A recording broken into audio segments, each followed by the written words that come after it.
भरतपुर नाम के एक गांव में एक किसान रहता था जिसका नाम रघु था। रघु अपनी सूखी जमीन को देखकर निराश था। बारिश नहीं हो रही थी और फसलें उगने से पहले ही मर जाती थीं। उसकी सारी मेहनत बेकार जा रही थी। हे भगवान, मैं और कितनी बार हार मानूं? क्या मेरी जमीन फिर से हरी भरी नहीं होगी? मेरी फसल अब पहले के जैसी हरी भरी क्यों नहीं होती है? न जाने किसकी नजर लग गई है मेरे खेतों को। नजर तो मेरी किस्मत को लग गई है जो शादी करके तुम्हारे घर आई हो। सोचा था अच्छी फसल होगी तो नई साड़ी खरीदूंगी और चांदी की पायल भी खरीदूंगी, लेकिन तुम्हारे खेत को देखकर तो ऐसा लगता है कि दिन के 2 बार का खाना मिल जाए वह भी काफी है। अरे भाग्यवान, क्यों जी छोटा कर रही हो? भगवान ने हमें 2 हाथ क्यों दिए हैं? मेहनत करने के लिए ना। देखना, एक ना एक दिन मेरी मेहनत जरूर रंग लाएगी और हमारे खेत भी फिर से हरे भरे हो जाएंगे और फसल के ढेर लग जाएंगे। देखते रहो ऐसे सपने, हकीकत में तो अनाज के ढेर नहीं लगेंगे। शायद सपनों में ही राजा बन जाओ। हाय रे फूटी किस्मत।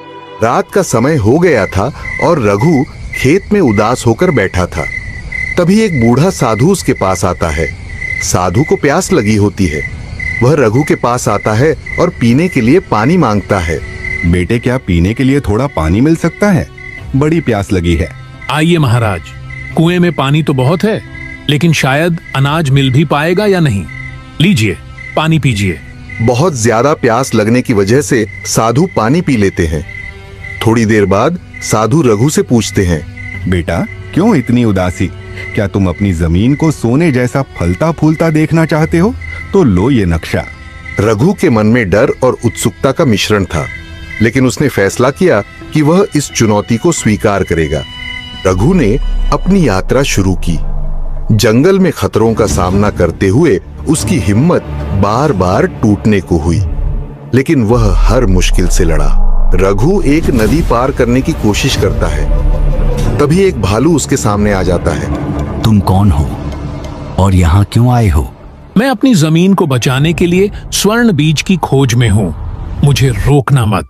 रघु का साहस देखकर भालू ने उसे जाने दिया। यह उसका पहला इम्तिहान था।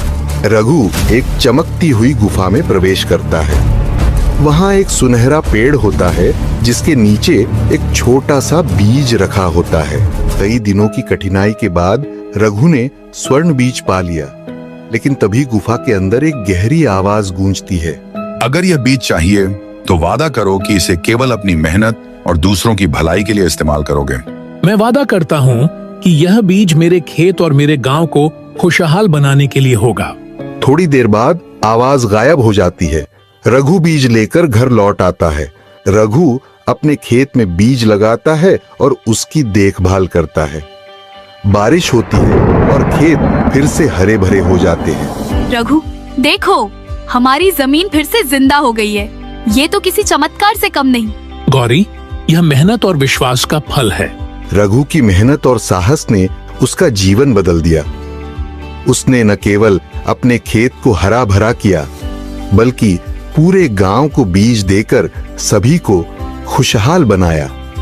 रघु की यह कहानी बताती है कि सच्चा चमत्कार हमारी मेहनत और विश्वास में छुपा होता है।